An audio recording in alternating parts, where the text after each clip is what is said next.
ನಮಸ್ತೆ friends, welcome to my channel. ಈ ವಿಡಿಯೋದಲ್ಲಿ ನಾನು ಚೂಡಿದಾರ್ ಕಟ್ಟಿಂಗು ಯಾವ ರೀತಿ ಮಾಡಬೇಕು ಅನ್ನೋದು ತೋರಿಸ್ತಿದ್ದೀನಿ ಫ್ರೆಂಡ್ಸ್.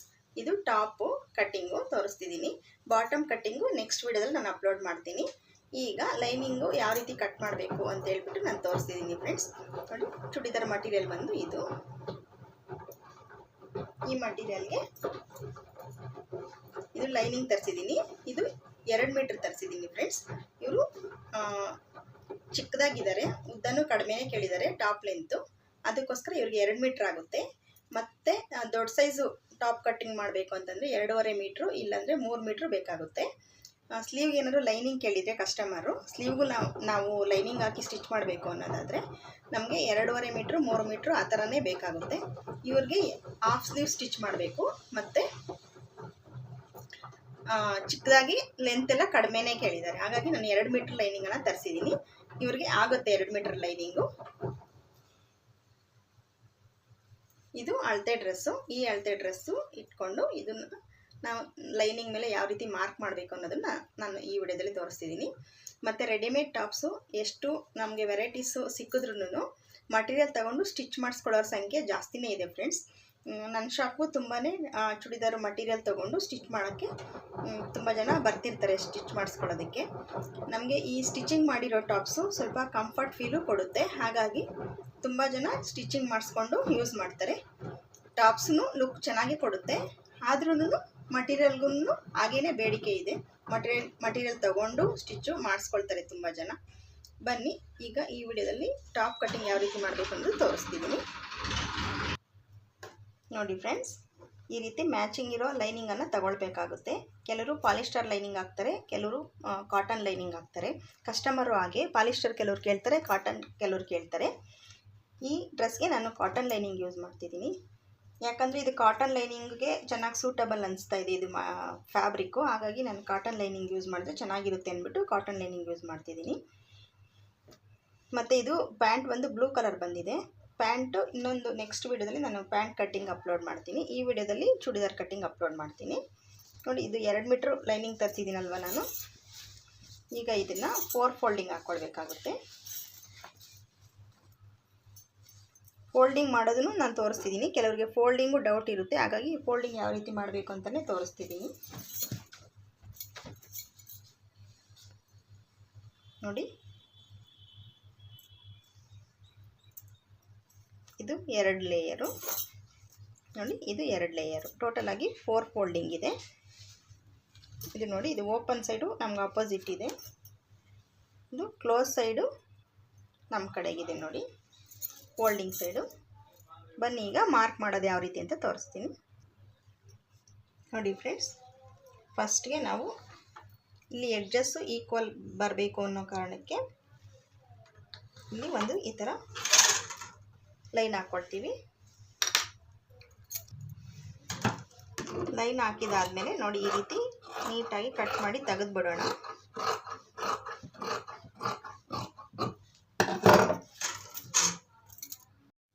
ಫ್ರೆಂಡ್ಸ್ ನೋಡಿ, ಅಳತೆ ಡ್ರೆಸ್ಸಲ್ಲಿ ನೋಡಿ ಬಾಟಮ್ ಸೈಡು ಈ ರೀತಿ ನಾವು ಮೆಜರ್ಮೆಂಟ್ ತಗೊಳ್ಬೇಕು. ನೋಡಿ, ಇದು 21 ಇದೆ. 21ನ್ನು ಅರ್ಧ ಭಾಗ ಮಾಡ್ಕೊಳ್ಬೇಕು. ಅರ್ಧ ಭಾಗ ಅಂದರೆ 10.5. ನೋಡಿ, 10.5ಗೆ ನಾನೊಂದು ಮಾರ್ಕ್ ಮಾಡ್ತಿದ್ದೀನಿ. 10.5ಗೆ ಒಂದು ಮಾರ್ಕ್ ಮಾಡ್ಕೊಂಡಿದ್ದಾದಮೇಲೆ ಮತ್ತೆ ನೋಡಿ, ಈ ಮಾರ್ಕ್ ಹತ್ರ ನೋಡಿ, ನೀವು ಈ ಮಾರ್ಕ್ ಹತ್ರ ಫೋಲ್ಡಿಂಗ್ ಮಾಡಿ ಸ್ಟಿಚ್ ಮಾಡ್ತೀವಲ್ವ ನಾವು, ಅದಕ್ಕೋಸ್ಕರ 1/2 ಇಂಚು ಎಕ್ಸ್ಟ್ರಾ ಮಾರ್ಕು ತಗೊಳ್ಬೇಕಾಗುತ್ತೆ ನಾವು. ಕೆಲವರು ಡಬಲ್ ಫೋಲ್ಡಿಂಗು ಮಾಡ್ತಾರೆ, ತುಂಬ ಅಗಲ ಫೋಲ್ಡಿಂಗ್ ಮಾಡ್ತಾರೆ. ಅವರು 1 ಇಂಚ್ ತೊಗೊಳ್ಬೇಕಾಗುತ್ತೆ.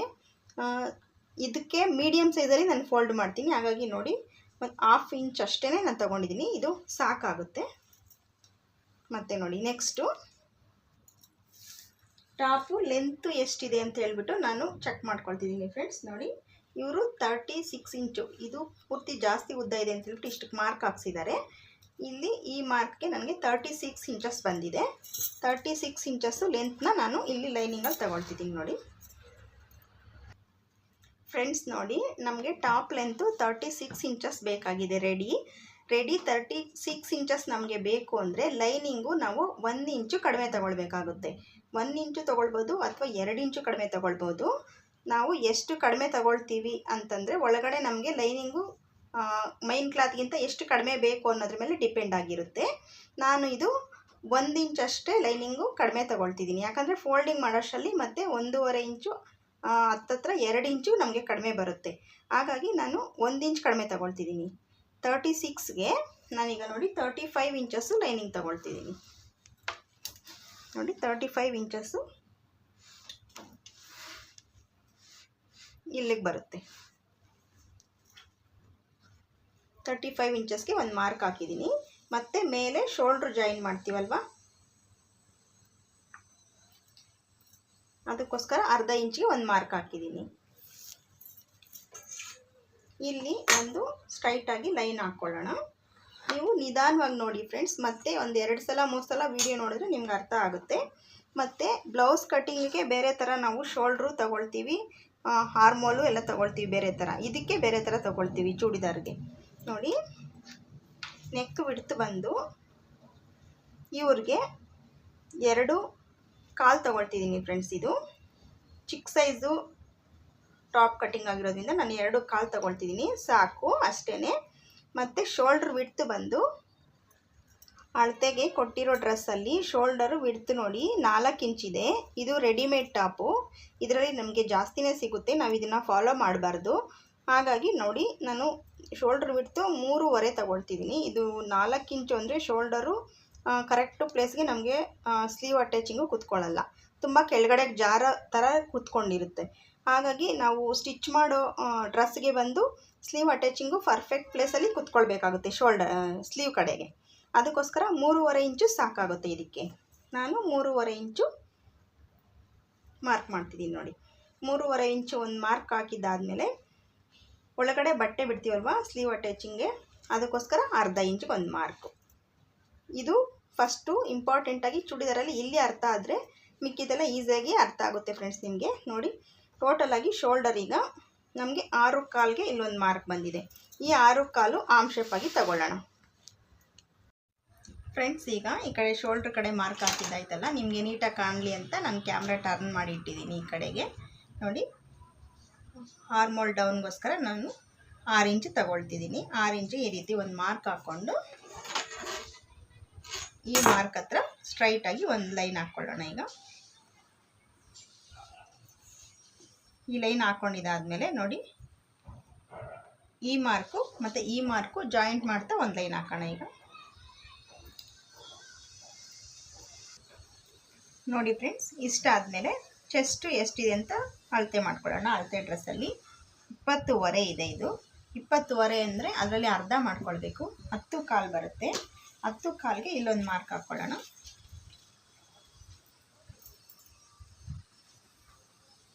ಹತ್ತು ಕಾಲ್ಗೊಂದು ಮಾರ್ಕ್ ಹಾಕ್ಬಿಟ್ಟು 2 ಇಂಚು ಬಟ್ಟೆ ಒಳಗಡೆ ಬಿಡ್ತೀವಲ್ಲ, ಅದಕ್ಕೋಸ್ಕರ ನೋಡಿ 2 ಇಂಚು ಒಳಗಡೆಗೆ ಕ್ಲಾತು ತಗೊಂಡು ಒಂದು ಮಾರ್ಕ್ ಹಾಕ್ಕೊಳ್ಳೋಣ. ಈಗ ನೋಡಿ ಇಲ್ಲಿಂದ 1 ಇಂಚಿಗೆ ಮಾರ್ಕ್ ಹಾಕ್ಬಿಟ್ಟು ಆರ್ಮ್ ಶೇಪು ಕೊಡೋಣ. ಈಗ ರೌಂಡು ನೀಟಾಗಿ ಕೊಡೋಣ ಫ್ರೆಂಡ್ಸ್. ಈಗ ನೋಡಿ ಈ ಥರ ನೀಟಾಗಿ ರೌಂಡಾಗಿ ಆರ್ಮ್ ಶೇಪ್ ಕೊಟ್ಟಿದ್ದಾದಮೇಲೆ ಇವ್ರ ಡ್ರೆಸ್ಸಲ್ಲಿ ಆರ್ಮ್ ಶೇಪ್ ಇದೆಯಲ್ವ, ಅದನ್ನು ಚೆಕ್ ಮಾಡ್ಕೊಳ್ಳೋಣ. ಹೀಗೆ ಇಲ್ಲಿ ಅರ್ಧ ಇಂಚು ಮೇಲೆ ಬಿಡ್ತೀವಲ್ವ ಯಾವಾಗಲೂ, ಆ ಅರ್ಧ ಇಂಚು ಬಿಟ್ಬಿಟ್ಟು ಆ ಮಾರ್ಕ್ ಪಕ್ಕದಲ್ಲಿ ಇವರು ಆರ್ಮ್ ಶೇಪ್ ಇರುತ್ತಲ್ವ ಅದನ್ನು ಈ ರೀತಿ ರೌಂಡಾಗಿ ತೊಗೊಂಡು ಬರೋಣ. ನೋಡಿ ಸರಿಯಾಗಿ ಬರ್ತಿದೆ, ಕರೆಕ್ಟಾಗಿ ಬರ್ತಿದೆ. ಈ ಥರ ಕರೆಕ್ಟಾಗಿ ಬಂದಿದೆ ಅಂದರೆ ನಾವು ಮಾರ್ಕ್ ಮಾಡಿರೋದು ಕರೆಕ್ಟ್ ಇದೆ ಅಂತ. ಬೈ ಚಾನ್ಸ್ ಇಲ್ಲಿ ಅರ್ಧ ಇಂಚು, 1/4 ಇಂಚು, 3/4 ಇಂಚು ಆ ಥರ ಹೆಚ್ಚು ಕಡಿಮೆ ಬಂದಿದೆ ಅಂದರೆ ನಾವು ಮಾರ್ಕ್ ರಾಂಗ್ ಮಾಡಿದ್ದೀವಿ ಅಂತ ಅದನ್ನ ನಾವು ಸರಿ ಮಾಡ್ಕೊಳ್ಬೇಕಾಗುತ್ತೆ ಮಾರ್ಕ್ನ. ಈಗ ಇನ್ನೊಂದು ಸಲ ಮಾರ್ಕ್ ಮಾಡಿ ತೋರಿಸ್ತಿದ್ದೀನಿ ನೋಡಿ.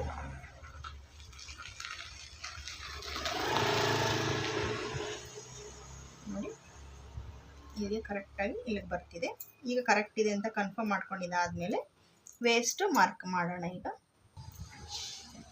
ನೋಡಿ ಫ್ರೆಂಡ್ಸ್, ವೇಸ್ಟು ಈ ರೀತಿ ಶೋಲ್ಡ್ರ್ ಹತ್ರದಿಂದ ಅಳತೆ ಮಾಡಿಕೊಂಡ್ರೆ ನೋಡಿ ಈ ಕರ್ವ್ ಶೇಪ್ ಬಂದಿರುತ್ತಲ್ವ, ಇಲ್ಲಿ ಈ ಕರ್ವ್ ಶೇಪ್ಗೆ ಮಧ್ಯಕ್ಕೆ ನಾವು ವೇಸ್ಟು ಅಳತೆ ಮಾಡ್ಕೊಳ್ಬೇಕಾಗುತ್ತೆ.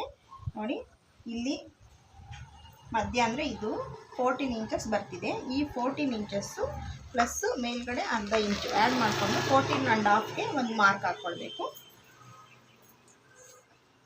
ನೋಡಿ. ಇಲ್ಲಿಂದ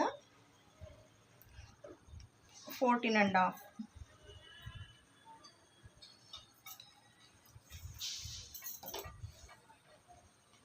ನೋಡಿ. 14.5ಗೆ ಒಂದು ಮಾರ್ಕು ಈ ರೀತಿ ಹಾಕ್ಕೊಳ್ಬೇಕು. ಇಲ್ಲಿ ನಾವು ವೇಸ್ಟು ಅಗಲ ಎಷ್ಟು ಅನ್ನೋದನ್ನ ತಗೊಳ್ಬೇಕು. ಮತ್ತು ಸೈಡ್ ಓಪನ್ನು ನೋಡಿ, ಇಲ್ಲಿಂದ ಸೈಡ್ ಓಪನ್ನು ಈ ಡ್ರೆಸ್ಸಲ್ಲಿ ಎಷ್ಟಿದೆ ಅಂತ ನೋಡಬೇಕು ನೋಡಿ. ಸೈಡ್ ಓಪನ್ನು ಇದು ರೆಡಿಮೇಡ್ ಡ್ರೆಸ್ ಆಗಿರೋದ್ರಿಂದ ಇದು 23 ಇಂಚಿಗಿದೆ. ಇಷ್ಟು ಕೆಳಗಡೆಗೆ ಹಾಕೋದು ಬೇಡ, ನಾವು ಇವ್ರಿಗೆ ಇನ್ನೂ ಸ್ವಲ್ಪ ಮೇಲೆ ಕೊಡೋಣ. ಸೈಡ್ ಓಪನ್ ಪರ್ಫೆಕ್ಟಾಗಿ ನೀಟಾಗಿ ಕೂತ್ಕೊಳ್ಳೋ ಥರ ಕೊಡೋಣ. ರೆಡಿಮೇಡ್ ಡ್ರೆಸ್ಸಲ್ಲಿ ಒಂದೊಂದು ಈ ಸೈಡ್ ಓಪನ್ನು ಮತ್ತು ಈ ಶೋಲ್ಡರ್ ಹತ್ರ ಎಲ್ಲ ಚೇಂಜಸ್ ನಾವು ಮಾಡ್ಕೊಳ್ಬೇಕಾಗುತ್ತೆ ಸ್ಟಿಚಿಂಗ್ ಮಾಡುವಾಗ. ಇದು 23 ಇದೆ, 23ಕ್ಕೆ ಬೇಡ, ನಾನು 22ಕ್ಕೆ ಕೊಡ್ತಿದ್ದೀನಿ. 22 ಅಂದರೆ ನೋಡಿ ಇಲ್ಲಿಂದ 22 ಮತ್ತು ಅರ್ಧ ಇಂಚು ಕೆಳಗಡೆಗೆ, ಮೇಲೆ ಅರ್ಧ ಇಂಚು ಬಿಟ್ಟಿದ್ದೀನಿ. ಟೋಟಲಾಗಿ 23 ಇಂಚಿಗೆ ಒಂದು ಮಾರ್ಕ್ ಹಾಕ್ಕೊಳ್ಬೇಕಾಗುತ್ತೆ. ಮೇಲೆ ಅರ್ಧ ಇಂಚು ಬಿಟ್ಟಿದ್ರೆ 22ವರೆಗೆ ಒಂದು ಮಾರ್ಕ್ ಹಾಕ್ಕೊಳ್ಬೇಕಾಗುತ್ತೆ ನೋಡಿ. ಇದು ಸೈಡ್ ಓಪನ್ ಮಾರ್ಕ್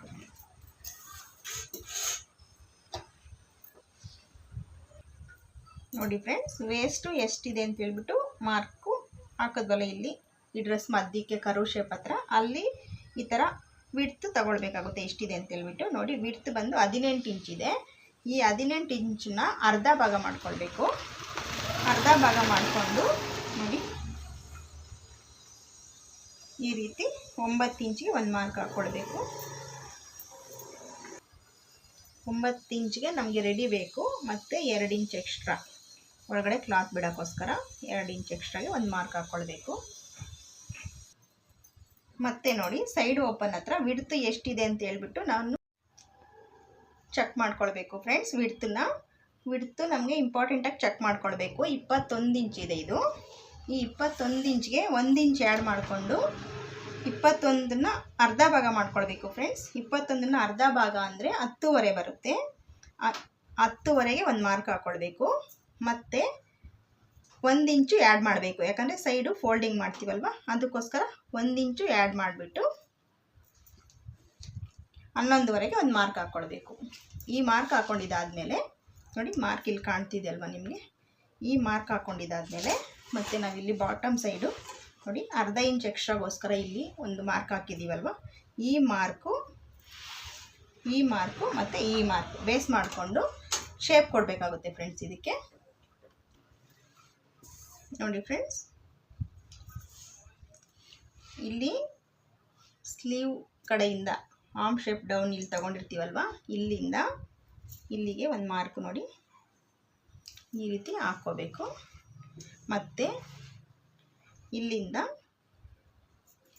ಇದು ವೇಸ್ಟ್ ಪಾಯಿಂಟು. ಡೌಟ್ ಇರೋರು ಇಲ್ಲಿ ಬರ್ಕೊಳ್ಬೋದು ನೀವು. ಇದು ವೇಸ್ಟು, ಇದು ಚೆಸ್ಟು ಮತ್ತು ಇದು ಸೈಡ್ ಓಪನ್ನು, ಈ ಮೂರನ್ನು ಬರ್ಕೊಳ್ಬೇಕು. ಬರ್ಕೊಂಡ್ರೆ ನಿಮಗೆ ಚೆನ್ನಾಗಿ ಅರ್ಥ ಆಗುತ್ತೆ. ಈ ಮಾರ್ಕ್ ಹತ್ರ ಚೆಸ್ಟ್ ಅಂತೇಳ್ಬಿಟ್ಟು ಬರೀಬೇಕು ನೀವು. ಮತ್ತು ಇಲ್ಲಿ ವೇಸ್ಟು, ಇದು ಸೊಂಟದ ಸುತ್ತಳತೆ ಅಂತ ಬರೀಬೇಕು. ಮತ್ತು ಇಲ್ಲಿ ಸೈಡ್ ಓಪನ್ನು ಅಂತೇಳ್ಬಿಟ್ಟು ಬರೀಬೇಕು. ಆಗ ನಿಮಗೆ ಯಾವ ಮಾರ್ಕು ಯಾವುದು ಅನ್ನೋದು ಕನ್ಫ್ಯೂಸ್ ಇಲ್ದಿರ ಅರ್ಥ ಆಗುತ್ತೆ. ಇದಿಷ್ಟು ಆದಮೇಲೆ ನೋಡಿ ಬಾಟಮ್ ಸೈಡ್ ಲೈನಿಂಗ್ ಮೂವ್ ಮಾಡಿನೇ ತೋರಿಸಿದ್ದೀನಿ ನಿಮಗೆ ಕ್ಯಾಮ್ರಾದಲ್ಲಿ ನೀಟಾಗಿ ಕಾಣಲಿ ಅಂತ. ಇದು ಇಲ್ಲಿ ಬಂದು ನಾವು ಸೈಡ್ ಓಪನ್ ಕೆಳಗಡೆ ಬಿಟ್ಟಿರ್ತೀವಲ್ವ, ಆ ಪಾರ್ಟ್ ಇಲ್ಲಿ ಬಂದು ನೋಡಿ ಈ ರೀತಿ ಮಾರ್ಕ್. ಇದು ಕೆಳಗಡೆ ಇಲ್ಲಿ ಅಗಲ ಜಾಸ್ತಿ ಬೇಕು ನಮಗೆ ಗೋಲ್ ಅನ್ನೋರಿಗೆ ಒಂಚೂರು ಕ್ರಾಸಾಗಿ ಈ ರೀತಿ ಹೋಗುತ್ತೆ. ನಮಗೆ ಗೋಲ್ ಜಾಸ್ತಿ ಬೇಡ ಅನ್ನೋರಿಗೆ ನೋಡಿ ಈ ರೀತಿ ಬರುತ್ತೆ. ಇದು ಅವ್ರಿಗೆ ಅಗಲ ಬೇಡ ಅಂತ ಹೇಳಿದ್ದಾರೆ, ಅದಕ್ಕೋಸ್ಕರ ನಾನು ಅಗಲ ಜಾಸ್ತಿ ಇಡ್ತಾ ಇಲ್ಲ. ನೋಡಿ ಇಷ್ಟೇ ಇಡ್ತಾ ಇದ್ದೀನಿ. ಇನ್ನೊಂದು ಸಲ ನಿಮ್ಗೆ ಏನಾದ್ರು ಡೌಟ್ ಇದ್ದರೆ ವಿಡಿಯೋನ ಹಿಂದೆ ಹಾಕಿ ನೋಡಿ ಫ್ರೆಂಡ್ಸ್, ನೀಟಾಗಿ ಅರ್ಥ ಆಗುತ್ತೆ. ಇನ್ನೊಂದು ಸಲ ನೋಡಿ, ಇದು ಶಾರ್ಟಾಗಿ ಹೇಳ್ಬಿಡ್ತೀನಿ. ಇದು ಬಂದು ಶೋಲ್ಡರ್ ತೊಗೊಂಡಿದ್ದೀವಿ ಮತ್ತು ಇಲ್ಲಿ ನೆಕ್ ಬಿಡ್ತು ತೊಗೊಂಡಿದ್ದೀವಿ. ಅದಾದಮೇಲೆ ಶೋಲ್ಡರ್ ರೆಡಿ ಎಷ್ಟು ಬೇಕೋ ಅದನ್ನು ತೊಗೊಂಡಿದ್ದೀವಿ, ಅದಕ್ಕೆ ಅರ್ಧ ಇಂಚ್ ಆ್ಯಡ್ ಮಾಡಿ ತೊಗೊಂಡಿದ್ದೀವಿ. ಮತ್ತು ಇಲ್ಲಿ ಆರ್ಮ್ ಶೇಪ್ಗೋಸ್ಕರ ಇಲ್ಲಿ ಶೋಲ್ಡರ್ ಎಷ್ಟು ತೊಗೊಂಡಿದ್ದೀವಿ 6 ಇದೆ, ಇಲ್ಲಿ ಸೇಮ್ ಅಷ್ಟೇ 6 ಇಂಚೇ ಇಟ್ಕೊಂಡು ತೊಗೊಂಡಿದ್ದೀವಿ. ಬೈ ಚಾನ್ಸ್ ಇಲ್ಲಿ ಒಂದೊಂದು ಸಲ ಇಲ್ಲಿ 6 ಇದ್ದರೆ ಸ್ವಲ್ಪ ದೊಡ್ಡ ಸೈಜು ಟಾಪ್ ಕಟ್ ಮಾಡ್ತಿದ್ರೆ ನಾವು 6.5 ತೊಗೊಳ್ಬೇಕಾಗುತ್ತೆ. ಒಂದೊಂದು 6.75 ಬರುತ್ತೆ, ಒಂದೊಂದು 6.25 ಬರುತ್ತೆ. ಇದು ಸೈಜ್ ವೈಸು ಎಲ್ಲನೂ ಅಷ್ಟೇ ಅಳತೆ, ಇಷ್ಟೇ ಫಿಕ್ಸ್ ಅಂತ ಯಾವುದೂ ಅಳತೆ ಬರೋದಿಲ್ಲ ಫ್ರೆಂಡ್ಸ್. ಸೈಜ್ ವೈಸು ಚೇಂಜ್ ಆಗುತ್ತೆ, ಯಾಕಂದರೆ ಒಬ್ಬರು ಬಾಡಿ ಇರೋ ಥರ ಇನ್ನೊಬ್ರು ಬಾಡಿ ಇರೋದಿಲ್ಲ ಅಲ್ವಾ, ಹಾಗಾಗಿ ಸೈಜು ಚೇಂಜ್ ಆಗುತ್ತೆ, ಪ್ರತಿಯೊಂದು ಸೈಜೂ ಚೇಂಜ್ ಆಗುತ್ತೆ. ಇದಿಷ್ಟೇ ಫಿಕ್ಸು ಅಂತ ಯಾರೂ ಅಂದ್ಕೊಳ್ಬಾರ್ದು. ಯಾವ ಕಟ್ಟಿಂಗಲ್ಲೂ ಅದು ಫಿಕ್ಸ್ ಆಗಿ ಅಳತೆ ಬರೋದಿಲ್ಲ. ನಾವು ಅವರು ಬಾಡಿ ಮೆಜರ್ಮೆಂಟ್ ತೊಗೊಂಡ್ರು ಅಷ್ಟೇ ಚೇಂಜ್ ಆಗುತ್ತೆ, ಒಬ್ರು ಇರೋ ಥರ ಇನ್ನೊಬ್ರು ಇರೋದಿಲ್ಲ. ಹಾಗಾಗಿ ನೋಡಿ, ಇದು ಆರ್ಮ್ ಶೇಪು. ಮತ್ತು ಇಲ್ಲಿಂದ ಚೆಸ್ಟು ಪಾಯಿಂಟು ಇಲ್ಲಿ ತೊಗೊಂಡಿದ್ದೀವಿ ನೋಡಿ. ಇಲ್ಲಿಂದ ಚೆಸ್ಟು ಅಳತೆ ಎಷ್ಟಿದೆ, 4ನೇ 1 ಭಾಗ ತೊಗೊಂಡಿದ್ದೀವಿ. ಈಗ ಡ್ರೆಸ್ಸಲ್ಲಿ ಅಳತೆ ಮಾಡಿಬಿಟ್ಟು ಅದರಲ್ಲಿ ಅರ್ಧ ಮಾಡಿಕೊಂಡು 2 ಇಂಚು ಆ್ಯಡ್ ಮಾಡಿದ್ದೀನಿ. ಮತ್ತು ನೋಡಿ, ಡ್ರೆಸ್ಸಲ್ಲಿ ವೇಸ್ಟ್ ಪಾರ್ಟ್ಗೆ ಮೆಜರ್ಮೆಂಟ್ ಮಾಡ್ಕೊಳ್ಳೋದಕ್ಕೆ ನೋಡಿ, ಇಲ್ಲಿಂದ ಈ ಕರು ಶೇಪ್ ಬಂದಿರುತ್ತಲ್ವ, ಈ ಎಲ್ಲಿ ಹೀಗೆ ಬೆಂಡಾಗಿ ಕರು ಶೇಪ್ ಆಗಿರುತ್ತೆ ಆ ಬೆಂಡ್ ಹತ್ರಕ್ಕೆ ಒಂದು ಮಾರ್ಕ್ ಹಾಕ್ಕೊಂಡು ಮೇಲೆಯಿಂದ ಟೇಪ್ ಇಟ್ಟು ಅಳತೆ ಮಾಡಿ ನೋಡಿ. ಈ ರೀತಿ ಮೇಲೆಯಿಂದ ಟೇಪ್ ಇಟ್ಟು ಅಳತೆ ಮಾಡಿ ಈ 14 ಇಂಚಸ್ಗೆ ಮಾರ್ಕ್ ಬರುತ್ತಲ್ವ, ಈ 14 ಇಂಚಸ್ ಒಂದು ಮಾರ್ಕ್ ಹಾಕ್ಕೊಂಡು ಡ್ರೆಸ್ಸಲ್ಲಿ ಮತ್ತು ಈ ರೀತಿ ಟೈಟಾಗಿ ಎಳೆದಿಟ್ಕೊಂಡು ನೋಡಿ, 18 ಇಂಚ್ ಬಂದಿದೆ. 18 ಇಂಚಿಗೆ 9 ಇಂಚ್ ತೊಗೊಂಡಿದ್ದೀನಿ. ಇದು 9 ಇಂಚ್ ತೊಗೊಂಡಿದ್ದೀನಿ. ಇಲ್ಲಿ 2 ಇಂಚ್ ಎಕ್ಸ್ಟ್ರಾ ಬಟ್ಟೆ ಬಿಡೋದಕ್ಕೋಸ್ಕರ ತಗೊಂಡಿದ್ದೀನಿ. ಮತ್ತು ನೋಡಿ, ಸೈಡ್ ಓಪನ್ ಹತ್ರ ಅವ್ರದ್ದು 21 ರೆಡಿ ಇದೆ ಸೈಡ್ ಓಪನ್. ಇದು ಮೆಜರ್ಮೆಂಟು ಅಳತೆ ಡ್ರೆಸ್ಸಲ್ಲಿ ಫಸ್ಟ್ ತೊಗೊಳ್ಬೇಕು, ಎಷ್ಟಿದೆ ನೋಡಿಕೊಂಡು ಅದನ್ನ ಅರ್ಧ ಭಾಗ ಮಾಡ್ಕೊಳ್ಬೇಕು. ಅರ್ಧ ಭಾಗ ಮಾಡಿಕೊಂಡು ಅರ್ಧ ಭಾಗಕ್ಕೆ ಒಂದು ಮಾರ್ಕ್ ಹಾಕ್ಕೊಳ್ಬೇಕು, ಮತ್ತು 1 ಇಂಚು ಎಕ್ಸ್ಟ್ರಾಗೆ ಒಂದು ಮಾರ್ಕ್ ಹಾಕ್ಕೊಳ್ಬೇಕು, ಒಳಗಡೆ ಫೋಲ್ಡ್ ಮಾಡಿ ಹೊಲಿತೀವಲ್ವ ಅದಕ್ಕೋಸ್ಕರ. ಇದಿಷ್ಟು ಆದಮೇಲೆ ಮತ್ತು ಇಲ್ಲಿ ಅವ್ರಿಗೆ ಗೋಲು ಬಾಟಮಲ್ಲಿ ಎಷ್ಟು ಬೇಕು ಅಂತ ಚೆಕ್ ಮಾಡ್ಕೊಳ್ಬೇಕು. ನೋಡಿ, ಅವ್ರದ್ದು ಡ್ರೆಸ್ಸಲ್ಲಿ 10.5 ಇಂಚಿದೆ, 21 ಇಂಚಿದೆ, ಅದರಲ್ಲಿ ಅರ್ಧ ಭಾಗ ಬಂದು 10.5 ಮತ್ತು ಫೋಲ್ಡಿಂಗೋಸ್ಕರ ನಾನು ಇಲ್ಲಿ ಅರ್ಧ ಇಂಚ್ ಎಕ್ಸ್ಟ್ರಾ ತಗೊಂಡಿದ್ದೀನಿ. ಇಲ್ಲ ಇಲ್ಲಿ ಗೋಲ್ ಜಾಸ್ತಿ ಬೇಕು, ನಮಗೆ ಶೇಪು ಅಗಲವಾಗಿ ಬೇಕು ಅನ್ನೋರಿಗೆ ನೋಡಿ ಈ ರೀತಿ ಬಿಡಬೇಕಾಗುತ್ತೆ, ಈ ಶೇಪಲ್ಲಿ ಬಿಡಬೇಕಾಗುತ್ತೆ. ಗೋಲ್ ನಮಗೆ ಕಡಿಮೆ ಬೇಕು ಅನ್ನೋರಿಗೆ ಈ ಥರ ಒಳಗಡೆಗೆ ತಗೊಳ್ಬೇಕಾಗುತ್ತೆ. ಇದು ಕಸ್ಟಮರ್ ಚಾಯ್ಸ್ ಮೇಲೆ ಡಿಪೆಂಡ್ ಆಗಿರುತ್ತೆ. ಇದಿಷ್ಟು ಆಯಿತು. ಇದು ಆಮೇಲೆ ನೆಕ್ಕು ಬಂದು ಇದರಲ್ಲಿ ಡ್ರೆಸ್ ಪೀಸಲ್ಲಿ ನೋಡಿ ಈ ರೀತಿ ನೆಕ್ ಬಂದಿದೆ, ಹಾಗಾಗಿ ನಾನು ಇದನ್ನು ಕಟ್ ಮಾಡ್ತಾ ಇಲ್ಲ, ನೆಕ್ಕಲ್ಲಿ ಲೈನಿಂಗಲ್ಲಿ ಕಟ್ ಮಾಡ್ತಾ ಇಲ್ಲ. ಇದು ಸ್ಟಿಚಿಂಗ್ ಮಾಡ್ತೀನಲ್ಲ ಆಗಲೇ ಈ ಶೇಪ್ ತಗೊಂಡು ನಾನು ಕಟ್ಟಿಂಗ್ ಮಾಡ್ಕೊಳ್ತೀನಿ. ಅದನ್ನು ಸ್ಟಿಚಿಂಗ್ ವಿಡಿಯೋನ ನಾನು ಅಪ್ಲೋಡ್ ಮಾಡ್ತೀನಿ, ನೀವು ಅದನ್ನು ಬೇಕಾದ್ರೆ ಚೆಕ್ ಮಾಡ್ಕೊಳ್ಬೋದು. ಈಗ ಬನ್ನಿ, ಬ್ಯಾಕ್ ನೆಕ್ಕು ಅಷ್ಟೇ, ಬ್ಯಾಕ್ ನೆಕ್ಕಿಗೆ ಮಾತ್ರ ಫ್ಯೂಸಿಂಗಲ್ಲಿ ಕೊಡ್ತೀನಿ ನಾನು. ಈಗ ಇದರಲ್ಲಿ ಯಾವುದು ನೆಕ್ಕು ಕಟ್ ಮಾಡ್ತಾ ಇಲ್ಲ. ಬನ್ನಿ ಇದನ್ನ ಕಟ್ ಮಾಡೋಣ. ಈಗ ನೋಡಿ ಫ್ರೆಂಡ್ಸ್, ಕಟ್ ಮಾಡೋಕ್ಕೂ ಮುಂಚೆ ಇದನ್ನು ಬಿಗಿನರ್ಸರೇ ಈಗಲೇ ಕಟ್ ಮಾಡಿಬಿಡಬೇಕು. ಕಟ್ ಮಾಡಿದ್ದಾದ್ಮೇಲೆ ಫ್ರಂಟ್ಗೆ ಇಲ್ಲಿ ಮಾರ್ಕ್ ಹಾಕ್ಕೊಳ್ಬೇಕು. ಈಗ ಬಿಗಿನರ್ಸು ಕನ್ಫ್ಯೂಸ್ ಆಗ್ತಾರೆ, ಅದರಿಂದ ಫಸ್ಟ್ ಕಟ್ ಮಾಡಿಬಿಟ್ಟು ಅವ್ರು ಆಮೇಲೆ ಫ್ರಂಟ್ಗೆ ಮಾರ್ಕ್ ಹಾಕ್ಕೊಳ್ಳೋದು ಬೆಟರು. ಯಾವ ರೀತಿ ಫ್ರಂಟ್ಗೆ ಮಾರ್ಕ್ ಹಾಕ್ಕೊಳ್ಬೇಕು ಅಂತ ನಾನು ಹಾಕಿ ತೋರಿಸಿದ್ದೀನಿ ನೋಡಿ. ನೋಡಿ, ತುಂಬ ತೆಗಿಬಾರ್ದು, ಒಂದು ಅರ್ಧ ಇಂಚಷ್ಟು ಮಾರ್ಕ್ ತೆಗೆದ್ರೆ ಸಾಕು. ನೋಡಿ, ಇಷ್ಟೇ ಸಾಕು, ತುಂಬ ತೆಗಿಬಾರ್ದು. ತುಂಬ ತೆಗೆದ್ರೆ ಅವ್ರಿಗೆ ಟೈಟ್ ಬಂದ್ಬಿಡುತ್ತೆ.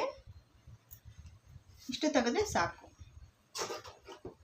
ನೋಡಿ, ಫ್ರಂಟು ಮಾರ್ಕು ಇಷ್ಟು ತೆಗೆದ್ರೆ ಸಾಕು ಫ್ರೆಂಡ್ಸ್. ಬನ್ನಿ ಈಗ ಕಟ್ ಮಾಡೋಣ. ಇದು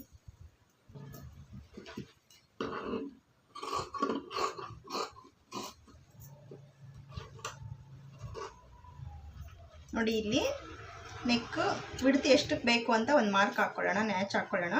ಒಳಗಡೆಗೆ 1/4 ಇಂಚ್ ಬಿಡ್ತೀವಲ್ವ ಅಲ್ಲಿಗೊಂದು ಮಾರ್ಕ್ ಹಾಕ್ಕೊಳ್ಳೋಣ. ಮತ್ತು ಇದು ನೋಡಿ,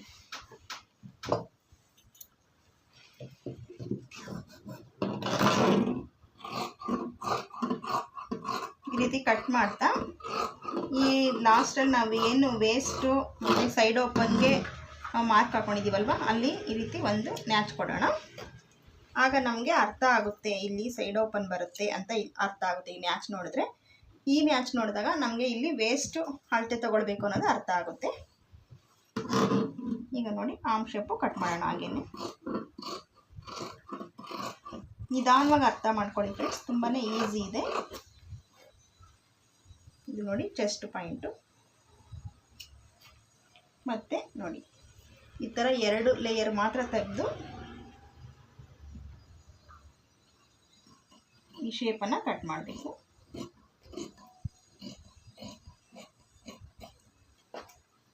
ಇಷ್ಟೇ ಸಾಕು, ತುಂಬ ಶೇಪ್ ತೆಗೆಯೋ ಅವಶ್ಯಕತೆ ಇಲ್ಲ. ಸ್ವಲ್ಪ ನೀಟಾಗಿ ಹಚ್ಚಿಲ್ಲದೆ ನೀಟಾಗಿ ತೆಕ್ಕೊಳ್ಳೋಣ. ಈಗ ಇಲ್ಲಿ ಮಧ್ಯಕ್ಕೆ ಒಂದು ನ್ಯಾಚ್ ಕೊಡೋಣ.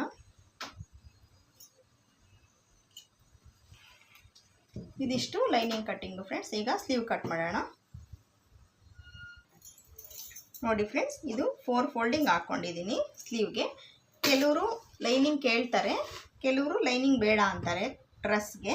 ಇವರು ಲೈನಿಂಗು ಕೇಳಿದ್ದಾರೆ, ಹಾಗಾಗಿ ನಾನು ಲೈನಿಂಗ್ ಸೇರಿಸಿನೇ ಕಟ್ಟಿಂಗ್ ಮಾಡ್ತಿದ್ದೀನಿ. ಲೈನಿಂಗ್ ಬೇಡ ಅಂದರೆ ನಾವು ಮೇನ್ ಪೀಸಲ್ಲೇ ಕಟ್ಟಿಂಗ್ ಮಾಡ್ಕೊಳ್ಬೇಕಾಗುತ್ತೆ. ಇದು 4 ಫೋಲ್ಡಿಂಗ್ ಹಾಕ್ಕೊಂಡಿದ್ದಾದಮೇಲೆ ಫಸ್ಟು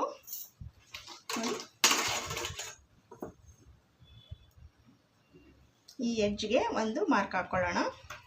ಇದು ಬ್ಲೌಸ್ಗೆ ಹಾಕೊಳ್ಳೋ ಥರ ಅರ್ಧ ಇಂಚ್ಗೆ ಮಾರ್ಕ್ ಹಾಕ್ಕೊಳ್ಬಾರ್ದು. ಇಲ್ಲಿ ಫೋಲ್ಡಿಂಗ್ ಮಾಡ್ತೀವಲ್ವ, ಅದಕ್ಕೋಸ್ಕರ 1 ಇಂಚ್ಗೆ ಒಂದು ಮಾರ್ಕ್ ಹಾಕ್ಕೊಳ್ಬೇಕು. ನೋಡಿ 1 ಇಂಚು, ಯಾಕಂದರೆ ಇಲ್ಲಿ ಡಬಲ್ ಫೋಲ್ಡಿಂಗ್ ಮಾಡ್ತೀವಿ ನಾವು. ಅರ್ಧ ಇಂಚ್ ಮಾಡಿದ್ರೆ ಸಾಕಾಗೋದಿಲ್ಲ, ಲೆಂತ್ ಕಡಿಮೆ ಆಗುತ್ತೆ. ಹಾಗಾಗಿ 1 ಇಂಚ್ಗೆ ಒಂದು ಮಾರ್ಕ್ ಹಾಕ್ಕೊಂಡು ನೋಡಿ ಫೋಲ್ಡಿಂಗ್ ಬರುತ್ತೆ. ಈ 1 ಇಂಚು ಆದಮೇಲೆ ನಾವು ಲೆಂತ್ ಎಷ್ಟು ಬೇಕು ಅಂತ ತೊಗೊಳ್ಬೇಕು. ನೋಡಿ ಈ 1 ಇಂಚಿಂದ ಇವರು ಶಾರ್ಟ್ ಹ್ಯಾಂಡೇ ಕೇಳಿದ್ದಾರೆ. ನೋಡಿ ಇವ್ರದ್ದು ಹ್ಯಾಂಡ್ಸ್ ಲೆಂತ್ ಇಷ್ಟೇ ಇದೆ, ಇಷ್ಟೇ ಸಾಕು ಅಂತ ಹೇಳಿರೋದ್ರಿಂದ ಇಷ್ಟಕ್ಕೆ ಮಾರ್ಕ್ ಹಾಕೋಣ. ಮತ್ತು ನೋಡಿ ಅರ್ಧ ಇಂಚು ಎಕ್ಸ್ಟ್ರಾ ಒಳಗಡೆಗೆ ಹೋಗುತ್ತೆ, ಅದಕ್ಕೋಸ್ಕರ ಎಕ್ಸ್ಟ್ರಾಗೆ ಒಂದು ಮಾರ್ಕ್ ಹಾಕೋಣ. ಮತ್ತು ವಿಡ್ತು ನೋಡಿ ನಿಧಾನವಾಗಿ ನಾನು ಹೇಳ್ಕೊಡ್ತಿದ್ದೀನಿ. ವಿಡಿಯೋ ಲೆಂತ್ ಆದರೂ ಪರವಾಗಿಲ್ಲ, ಬಿಗಿನರ್ಸು ಕಲಿತಾರೆ ಅಂತ ಹೇಳ್ಬಿಟ್ಟು ನೀವು 2 ಸಲ ನೋಡಿ, ಅವಾಗ ನಿಮ್ಗೆ ಅರ್ಥ ಆಗುತ್ತೆ. ವಿಡ್ತು ಎಷ್ಟು ಬೇಕು ಅಂತ ಒಂದು ಮಾರ್ಕು, ಮತ್ತು 2 ಇಂಚ್ ಎಕ್ಸ್ಟ್ರಾಗೆ ಒಂದು ಮಾರ್ಕ್ ಹಾಕ್ಕೊಳ್ಬೇಕು.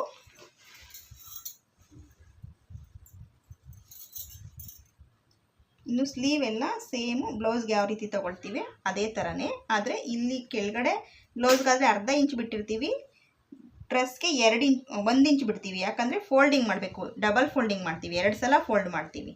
ಅದಕ್ಕೋಸ್ಕರ 1 ಇಂಚು ಎಕ್ಸ್ಟ್ರಾ ತೊಗೊಳ್ಬೇಕು. ನೋಡಿ ಈ ರೀತಿ ಇಟ್ಕೊಂಡು ಇಲ್ಲೊಂದು ಮಾರ್ಕ್ ಹಾಕ್ಕೊಂಡು ನೋಡಿ ಅರ್ಧ ಇಂಚು ಎಕ್ಸ್ಟ್ರಾ ಒಂದು ಮಾರ್ಕು. ಇದು ಕರೆಕ್ಟಾಗಿ ಈ ರೀತಿ ಇಲ್ಲಿಗೆ ಬರಬೇಕು ಅಂತಂದರೆ ಇಲ್ಲೊಂದು ಪ್ಲಸ್ ಮಾರ್ಕ್ ಥರ ಬರುತ್ತೆ. ಈ ಮಾರ್ಕ್ನ ಬೇಸ್ ಮಾಡಿಕೊಂಡು ಒಂದು 2 ಇಂಚು ಮುಂದಕ್ಕೆ ಈಗ ಬಿಡಬೇಕು. ಈಗ ಬಿಟ್ಟು 2.25 ಇಂಚೇ ಬಿಡಿ. ಆಮೇಲೆ ನೀವು ಲಾಸ್ಟಲ್ಲಿ ಚೆಕ್ ಮಾಡ್ಕೊಂಡು ಅರ್ಧ ಇಂಚನ್ನ ಬೇಕಾದ್ರೆ ನಾವು ಶೇಪು ತೆಗೆದು ಕಟ್ ಮಾಡ್ಕೊಳ್ಬೋದು. ನೋಡಿ ಇದಿಷ್ಟು ಆದಮೇಲೆ ಇದು ತೆಗೆದು ಪಕ್ಕಕ್ಕಿಟ್ಟು ಡ್ರೆಸ್ನ 1 ಇಂಚ್ ಹೀಗೆ ಮುಂದಕ್ಕೆ ಹೋಗ್ತಾ ನೋಡಿ ಸ್ವಲ್ಪ ಸ್ವಲ್ಪ ಬೆಂಡ್ ಆಗ್ತಾ ಮಾರ್ಕನ್ನು ಈ ರೀತಿ ಮಾಡಬೇಕು. ನೋಡಿ ನಿಮಗೆ ಸ್ಲೀವ್ ಮಾರ್ಕು ಕಾಣ್ತಾ ಇದೆ ಅನಿಸುತ್ತೆ.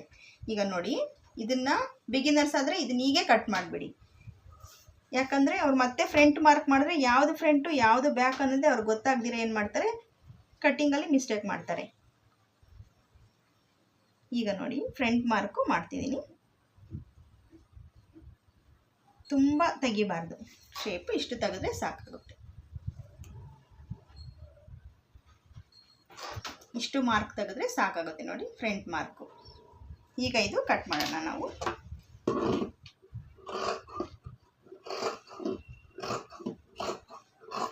ಇದು ಡ್ರೆಸ್ ತುಂಬ ಚೆನ್ನಾಗಿದೆ ಫ್ರೆಂಡ್ಸ್. ಇದು ಡ್ರೆಸ್ ಮೆಟೀರಿಯಲ್ ತುಂಬ ಚೆನ್ನಾಗಿದೆ. ಈ ಕಲರ್ ಕಾಂಬಿನೇಷನು ಚೆನ್ನಾಗಿದೆ. ಬ್ಲೂ ಕಲರು ಪ್ಯಾಂಟ್ ಬಂದಿದೆ, ಚೆನ್ನಾಗಿ ಕಾಣುತ್ತೆ. ನಾನು ಬ್ಲೂ ಕಲರಲ್ಲಿ ನೆಕ್ಗೆ ಪೈಪಿಂಗ್ ಕೊಡೋಣ ಅಂದ್ಕೊಳ್ತಿದ್ದೀನಿ, ಚೆನ್ನಾಗಿರುತ್ತೆ ಅಂದ್ಬಿಟ್ಟು. ಆದರೆ ನಾನು ಸ್ಲೀವ್ಗೂ ಬ್ರಾಡ್ ಪೈಪಿಂಗ್ ಅಂತೀವಲ್ವ ಅದು ಕೊಡಬೇಕು ಅಂತ ಅಂದ್ಕೊಳ್ತಿದ್ದೀನಿ. ನಾನು ಸ್ಟಿಚಿಂಗ್ ಮಾಡುವಾಗ ನೋಡ್ತೀನಿ ಯಾವ ಥರ ಚೆನ್ನಾಗಿ ಕಾಣಿದ್ರೆ ಆ ಥರ ನಾನು ಸ್ಟಿಚಿಂಗ್ ಮಾಡ್ತೀನಿ. ನೋಡಿ ಅದಷ್ಟಾದಮೇಲೆ 2 ಲೇಯರ್ ತಗೊಂಡು ಕರೆಕ್ಟಾಗಿ ಒಂದು ಸ್ವಲ್ಪ ಲೇಟ್ ಆದರೂ ಪರವಾಗಿಲ್ಲ, ಈ 2 ಲೇಯರು ಬಿಟ್ಟಿದ್ದೀವಾ ಅಂತ ಚೆಕ್ ಮಾಡಿಕೊಂಡೇ ಇದನ್ನು ಕಟ್ ಮಾಡಬೇಕು ಫ್ರೆಂಡ್ಸ್. ಬಿಗಿನರ್ಸ್ ಕೇಳ್ತಿರೋದು, ಎಕ್ಸ್ಪೀರಿಯೆನ್ಸ್ ಇರೋರು ಕಣ್ಣು ಮುಚ್ಕೊಂಡು ಮಾಡಿಬಿಡ್ತಾರೆ. ಬಿಗಿನರ್ಸು 10 ಸಲ ಯೋಚನೆ ಮಾಡಿ ಮಾಡಿದ್ರೇ ಸರಿ ಬರೋದು. ಬಟ್ಟೆ ಒಂದು ಸಲ ಕಟ್ ಮಾಡಿದ್ಮೇಲೆ ಹಾಳಾಗ್ಬಿಡುತ್ತೆ, ಅದನ್ನು ತಲೆನಲ್ಲಿ ಇಟ್ಕೊಂಡೇ ಕಟ್ ಮಾಡಬೇಕಾಗುತ್ತೆ ಯಾವಾಗಲೂ. ನಮ್ಮ ಬಟ್ಟೆನೇ ಆಗಲಿ ಯಾರದೇ ಆಗಿರಲಿ, ನಮ್ಮ ಬಟ್ಟೆ ಹಾಳಾದ್ರೂ ಬೇಜಾರೇ ಆಗುತ್ತಲ್ವ. ಅದಕ್ಕೋಸ್ಕರ ಸ್ವಲ್ಪ ಹಾಳು ಮಾಡ್ದಿರೇ ನಿಧಾನ ಆದರೂ ಪರವಾಗಿಲ್ಲ ಯೋಚನೆ ಮಾಡಿನೇ ಕಟ್ ಮಾಡೋಕ್ಕೆ ಟ್ರೈ ಮಾಡಬೇಕು. ಇದು ನೋಡಿ ಸ್ಲೀವ್ ಕಟ್ಟಿಂಗ್ ಮುಗೀತು. ಈಗ ಇಲ್ಲೊಂದು ನ್ಯಾಚು, ಇದು ಫ್ರಂಟ್ ಅಂತ ಗೊತ್ತಾಗೋದಕ್ಕೆ ಇಲ್ಲೊಂದು ನ್ಯಾಚು, ಮತ್ತು ಸ್ಟಿಚಿಂಗ್ ಪಾಯಿಂಟ್ ಎಲ್ಲಿಗೆ ಬರಬೇಕು ಅಂತ ಇಲ್ಲೊಂದು ನ್ಯಾಚು. ಇಷ್ಟು ನ್ಯಾಚ್ ಮಾಡ್ಕೊಂಡಿದ್ದಾದಮೇಲೆ ಈಗ ನಾವು ಲೈನಿಂಗ್ ಕಟ್ ಮಾಡಿದ್ದಾಯಿತು. ಈಗ ಡ್ರೆಸ್ ಮೆಟೀರಿಯಲ್ ಕಟ್ ಮಾಡೋಣ. ನೋಡಿ ಫ್ರೆಂಡ್ಸ್, ಇದು ಎಂಬ್ರಾಯ್ಡ್ರಿ ಬಂದಿದೆ ಫ್ರಂಟಲ್ಲಿ. ನೋಡಿ ಈ ರೀತಿ ಡಿಸೈನ್ ಬಂದಿರೋದ್ರಿಂದ ಇಲ್ಲಿ ಶೋಲ್ಡರ್ ಹತ್ರ ನೋಡಿ, ಈ ಶೋಲ್ಡರ್ ಹತ್ರ ಕರೆಕ್ಟಾಗಿ ಎರಡು ಕಡೆಗೂ ಫೋಲ್ಡ್ ಮಾಡಿ ಮಧ್ಯಕ್ಕೆ ಇಲ್ಲಿ ಒಂದು ಗುಂಡ್ಪಿನ್ ಹಾಕ್ಕೊಳ್ಬೇಕು ಫ್ರೆಂಡ್ಸ್ ಇಲ್ಲಿ. ಯಾಕಂದರೆ ಇದು ಶೇಕ್ ಆಗಬಾರ್ದು ಮತ್ತು ಕಟ್ಟಿಂಗ್ ಮಾಡುವಾಗ, ಅದಕ್ಕೋಸ್ಕರ ಒಂದು ಗುಂಡ್ಪಿನ್ ಹಾಕ್ಬಿಟ್ಟು ಎಂಬ್ರಾಯ್ಡ್ರಿ ಬಂದಿರೋದಕ್ಕೆ ಮಾತ್ರ ಈ ಥರ ನಾವು ಮಾಡ್ಕೊಳ್ಬೇಕು. ಎಂಬ್ರಾಯ್ಡ್ರಿ ಬಂದಿಲ್ಲ ಅಂದರೆ ಈ ಥರ ಮಾಡ್ಕೊಳ್ಳೋ ಅವಶ್ಯಕತೆ ಇಲ್ಲ, ನಾವು ಬೇಗನೆ ಕಟ್ ಮಾಡ್ಬೋದು. ಎಂಬ್ರಾಯ್ಡ್ರಿ ಬಂದರೆ ಮಾತ್ರ ಇದನ್ನ ಕಂಪಲ್ಸರಿ ಮಾಡ್ಕೊಳ್ಳೇಬೇಕಾಗುತ್ತೆ. ಇಲ್ಲಿ ನೋಡಿ ಫ್ರೆಂಡ್ಸ್, ಲೈನಿಂಗು ಎರಡು ಒಂದೇ ಥರ ಇದೆ ಅಂತ ಕನ್ಫ್ಯೂಸ್ ಆಗಬೇಡಿ. ಬ್ಯಾಕು ಫ್ರಂಟು ಈ ಮಾರ್ಕ್ ಬಂದಿರುತ್ತಲ್ಲ ಇಲ್ಲಿ ಎಲ್ ಶೇಪಲ್ಲಿ ಈ ಮಾರ್ಕ್ ಬಂದಿರೋದು ಫ್ರಂಟ್, ಅದಕ್ಕೋಸ್ಕರ ಇದನ್ನ ಫ್ರಂಟ್ಗೆ ಹಾಕ್ಕೊಳ್ಬೇಕು. ಫ್ರಂಟ್ಗೆ ಹಾಕ್ಕೊಂಡು ಕಟ್ಟಿಂಗ್ ಮಾಡಬೇಕಾಗುತ್ತೆ. ಎರಡು ಒಂದೇ ಥರ ಇದೆ ಅಂತ ಹೇಳ್ಬಿಟ್ಟು ಕನ್ಫ್ಯೂಸ್ ಆಗಬೇಡಿ. ನೋಡಿ ಇಲ್ಲಿ ಕೆಳಗಡೆ ಈ ಬಾರ್ಡ್ರ್ ಇದೆ, ಈ ಬಾರ್ಡ್ರು ಬರಬೇಕು ನಮಗೆ, ಮತ್ತು ಈ ಕಡೆ ಇಲ್ಲಿ ಎಂಬ್ರಾಯ್ಡ್ರಿನೂ ಇದೆ ನೆಕ್ ಹತ್ರ, ಈ ಎಂಬ್ರಾಯ್ಡ್ರಿನೂ ಬರಬೇಕು ನಮಗೆ. ಆ ರೀತಿ ಬ್ಯಾಲೆನ್ಸ್ ಮಾಡ್ತಾ ನಾವು ಲೈನಿಂಗ್ ಹಾಕ್ಕೊಂಡು ಕಟ್ ಮಾಡ್ಕೊಳ್ಬೇಕಾಗುತ್ತೆ. ಆ ರೀತಿ ಬ್ಯಾಲೆನ್ಸ್ ಮಾಡೋದು ಅಂದರೆ ನೋಡಿ ಫ್ರೆಂಡ್ಸ್, ನೆಕ್ ಡೀಪ್ ಬಂದು ನೋಡಿ 6 ಇಂಚ್ ಇದೆ, ಅವ್ರಿಗೆ ಬೇಕಾಗಿರೋದು 6 ಇಂಚು, ಮತ್ತು ಮೇಲ್ಗಡೆ ಅರ್ಧ ಇಂಚಿಗೆ ಒಂದು ಮಾರ್ಕ್ ಹಾಕ್ಬಿಟ್ಟು ಇಲ್ಲಿಗೆ ನಾವು ಲೈನಿಂಗ್ ತೊಗೊಳ್ಬೇಕಾಗುತ್ತೆ. ಇಲ್ಲಿಂದ ಲೈನಿಂಗ್ ಕಟ್ ಮಾಡಿಕೊಂಡ್ರೆ ನಮಗೆ ಕರೆಕ್ಟಾಗಿ ಬರುತ್ತೆ ಕೆಳಗಡೆಗೆ. ಇದು ಆ ಬಾರ್ಡ್ರು ಇದು ಕಟ್ ಮಾಡಿ ತೆಗೆದುಬಿಟ್ಟು ಫೋಲ್ಡಿಂಗ್ ಮಾಡ್ತೀವಲ್ವ ಇಲ್ಲಿ, ಆ ಫೋಲ್ಡಿಂಗ್ಗೆ ಈ ಬಾರ್ಡ್ರನ್ನ ಮತ್ತೆ ಅಟ್ಯಾಚ್ ಮಾಡ್ಕೊಳ್ಬೇಕಾಗುತ್ತೆ. ಇಲ್ಲಾಂದರೆ ಇದು ಲೆಂತ್ ಜಾಸ್ತಿ ಇದೆ, ಹಾಗಾಗಿ ನಾನು ಅದೇ ರೀತಿ ಮಾಡ್ತಿದ್ದೀನಿ. 36 ಅವ್ರು ಕೇಳಿರೋದ್ರಿಂದ ಮೇಯ್ನ್ ಕ್ಲಾತ್ನ ಅಳತೆ ಮಾಡಿಕೊಂಡು ಈ ನೆಕ್ ಹತ್ರ ಸ್ಟಾರ್ಟಿಂಗ್ ಪಾಯಿಂಟಿಂದ 37 ಇಂಚ್ಗೆ ಒಂದು ಮಾರ್ಕ್ ಹಾಕ್ತೀನಿ. ಯಾಕಂದರೆ ಮೇಲ್ಗಡೆ ಅರ್ಧ ಇಂಚು ಹೋಗುತ್ತೆ ಫೋಲ್ಡಿಂಗಲ್ಲಿ, ಕೆಳಗಡೆ ಅರ್ಧ ಇಂಚು ಫೋಲ್ಡಿಂಗಲ್ಲಿ ಹೋಗುತ್ತೆ. ಹಾಗಾಗಿ ನಾನು 37 ಇಂಚ್ಗೆ ಒಂದು ಮಾರ್ಕ್ ಹಾಕ್ಬಿಟ್ಟು ಅಲ್ಲಿಗೆ ನಾನು ಕಟ್ ಮಾಡ್ತಿದ್ದೀನಿ ಫ್ರೆಂಡ್ಸ್.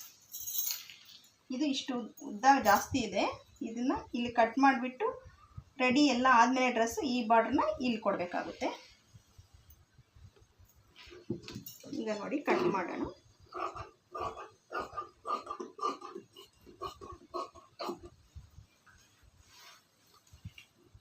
ವಿಡಿಯೋ ಲೆಂತ್ ಆಗುತ್ತೆ ಅಂತ ಆಲೋಚನೆ ಮಾಡಬೇಡಿ ಫ್ರೆಂಡ್ಸ್. ಇದು ವಿಡಿಯೋ ಕಲಿಯೋರು ನಿಧಾನವಾಗಿ ಕಲ್ತ್ಕೊಳ್ಳಿ, ಟೈಮ್ ಬಗ್ಗೆ ಆಲೋಚನೆ ಮಾಡಬೇಡಿ ಈಗ. ಯಾಕಂದರೆ ಬೇಗ 1 ನಿಮಿಷದಲ್ಲಿ 2 ನಿಮಿಷದಲ್ಲಿ 5 ನಿಮಿಷದಲ್ಲಿ ಏನೂ ಅರ್ಥ ಆಗೋದಿಲ್ಲ. ಹಾಗಾಗಿ ನಾನು ವಿಡಿಯೋ ಎಲ್ಲೂ ಸ್ಕಿಪ್ ಮಾಡದೆ ನೀಟಾಗಿ ತೋರಿಸಿದ್ದೀನಿ. ಒಂದು ಸಲ ಅಲ್ಲದೆ 2 ಸಲ ಆಗಿ ಈ ವಿಡಿಯೋ ನೋಡಿಬಿಟ್ಟು ಅರ್ಥ ಮಾಡ್ಕೊಳ್ಳೋಕ್ಕೆ ಟ್ರೈ ಮಾಡಿ. ಇದು ಫ್ರಂಟ್ ಆಯಿತು. ಬ್ಯಾಕ್ ಸೈಡ್ದು ಮಾಡೋಣ ಈಗ ಕಟ್ಟಿಂಗು.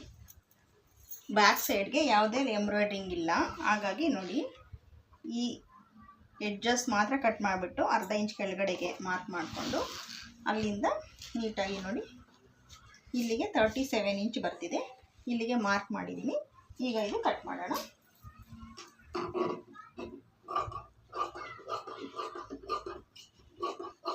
ಎಂಬ್ರಾಯ್ಡ್ರಿ ಇರೋ ಫ್ರಂಟ್ ಮಾತ್ರನೇ ನೋಡ್ಕೊಂಡು ಹಾಕ್ಕೊಳ್ಬೇಕು. ಇನ್ನು ಬ್ಯಾಕ್ ಸೈಡ್ಗೆ ಎಂಬ್ರಾಯ್ಡ್ರಿ ಏನಿಲ್ಲ, ಹಾಗಾಗಿ ನೀಟಾಗಿ ನಮ್ಗೆ ಎಷ್ಟು ಬೇಕೋ ಅಷ್ಟು ಕ್ಲಾತ್ನ ಫೋಲ್ಡ್ ಮಾಡಿ ಹಾಕ್ಕೊಂಡು ಕಟ್ ಮಾಡ್ತಾ ಇದ್ದೀನಿ. ಇನ್ನು ಉಳಿದಿದ್ದು ಸ್ಲೀವ್ಗಾಗುತ್ತೆ. ಇದು ನೋಡಿ ಬ್ಯಾಕ್ ಕಟ್ಟಿಂಗು ಆಯಿತು. ಇದು ಕಟ್ಟಿಂಗ್ ಮಾಡೋಕ್ಕೂ ಮುಂಚೆ ನಾನು ಒಂದು ಸಲ ಐರನ್ ಮಾಡ್ಕೊಂಡಿದ್ದೀನಿ ಫ್ರೆಂಡ್ಸ್ ಇದು ಕ್ಲಾತ್ನ. ಈಗ ಇಲ್ಲಿ ಸ್ಲೀವು ತಗೊಳ್ಳೋಣ. ನೋಡಿ ಫ್ರೆಂಡ್ಸ್, ಇದು ಡಬಲ್ ಲೇಯರು ಮೇನ್ ಕ್ಲಾತ್ ಹಾಕ್ಕೊಂಡಿದ್ದೀನಿ. ಇದ್ರ ಮೇಲೆ ನೋಡಿ ಇದು ಈ ರೀತಿ ಫೋಲ್ಡಿಂಗ್ ಇರುತ್ತಲ್ವ, ಈ ಫೋಲ್ಡಿಂಗ್ನ ತೆಗೆದುಬಿಟ್ಟು ಹಾಕ್ಕೊಂಡಿದ್ದೀನಿ. ಯಾಕಂದರೆ ಇದು ಕ್ಲಾತು ದೊಡ್ಡದೇ ಇದೆ, ಹಾಗಾಗಿ ಫೋಲ್ಡಿಂಗ್ ಮಾಡಿ ತಗೊಳ್ಳೋಂಥ ಅವಶ್ಯಕತೆ ಇಲ್ಲ. ಈಗ ಈಕ್ವಲ್ ಆಗಿ ಒಂದು ನೀಟಾಗಿ ಈ ರೀತಿ ಕಟ್ ಮಾಡ್ಕೊಳ್ಳೋಣ. ಇದು ಶೇಪ್ ಎಲ್ಲ ಕಟ್ ಮಾಡಬಾರ್ದು. ಈಗ ಲೈನಿಂಗ್ ಎಲ್ಲ ಅಟ್ಯಾಚ್ ಮಾಡ್ಕೊಳ್ಳೋವಾಗ ಕಟ್ ಮಾಡ್ಕೊಳ್ಬೇಕು, ಮಾಡ್ಕೊಂಡ್ಬಿಟ್ಟು ಆಮೇಲೆ ಕಟ್ ಮಾಡ್ಕೊಳ್ಬೇಕು. ನೋಡಿ ಸ್ವಲ್ಪ ಎಕ್ಸ್ಟ್ರಾ ಕ್ಲಾತ್ ಈಗ ಬಿಟ್ಕೊಂಡೇ ಕಟ್ ಮಾಡ್ಕೊಳ್ಬೇಕು. ಯಾವ ಪಾರ್ಟ್ಸ್ಗೆ ಆಗಲಿ ಬಿಗಿನರ್ಸು ಲೈನಿಂಗ್ ಪರ್ಫೆಕ್ಟಾಗಿ ಕಟ್ ಮಾಡ್ಕೊಳಕ್ಕೆ ಹೋಗ್ಬೇಕು. ಮತ್ತು ಬ್ಲೌಸು ಆಗಲಿ ಡ್ರೆಸ್ ಆಗಲಿ ಅದು ಹಾಳಾಗ್ಬಿಡುತ್ತೆ ಪರ್ಫೆಕ್ಟಾಗಿ ಆವಾಗಲೇ ಮಾಡ್ಕೊಂಡ್ಬಿಟ್ರೆ. ಮೇಯ್ನ್ ಕ್ಲಾತು ಅರ್ಧ ಇಂಚ್ ಎಕ್ಸ್ಟ್ರಾ ಬಿಟ್ಕೊಂಡೆ ಸುತ್ತಲೂ ಕಟ್ ಮಾಡ್ಕೊಳ್ಬೇಕು. ನೋಡಿ, ಇದು ಸ್ಲೀವ್ ಕಟ್ಟಿಂಗು ಮುಗೀತು. ಇದಕ್ಕೆ ಇಲ್ಲಿ ಬ್ಲೂ ಕಲರ್ ಪ್ಯಾಂಟ್ ಪೀಸ್ ಕೊಡೋಣ ಅಂದ್ಕೊಂಡಿದ್ದೀನಿ ಫ್ರೆಂಡ್ಸ್, ಚೆನ್ನಾಗಿ ಕಾಣುತ್ತೆ ಅಂತ. ಇದು ಸ್ಲೀವು,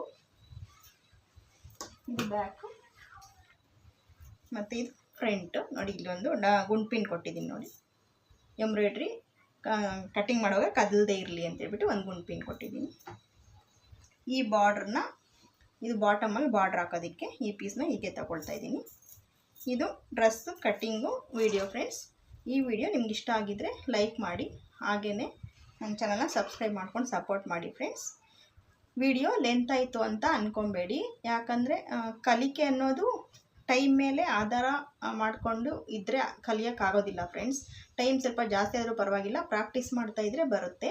ಒಂದು 10 ನಿಮಿಷ 20 ನಿಮಿಷ ಆದರೂ ಪರವಾಗಿಲ್ಲ, ವಿಡಿಯೋ ನಿಮ್ಗೆ ಅರ್ಥ ಆಗಲಿ ಅಂತೇಳ್ಬಿಟ್ಟು ನಾನು ತೆಗೆದಿದ್ದೀನಿ, ಸ್ಕಿಪ್ ಮಾಡಿದೆ. ನೀವು ಒಂದು ಸಲ ಅಲ್ಲ 2 ಸಲ ನಿಧಾನವಾಗಿ ನೋಡಿ ಕಲ್ತ್ಕೊಳ್ಳಿ. Thanks for watching my video. Bye friends. Jai Shriram.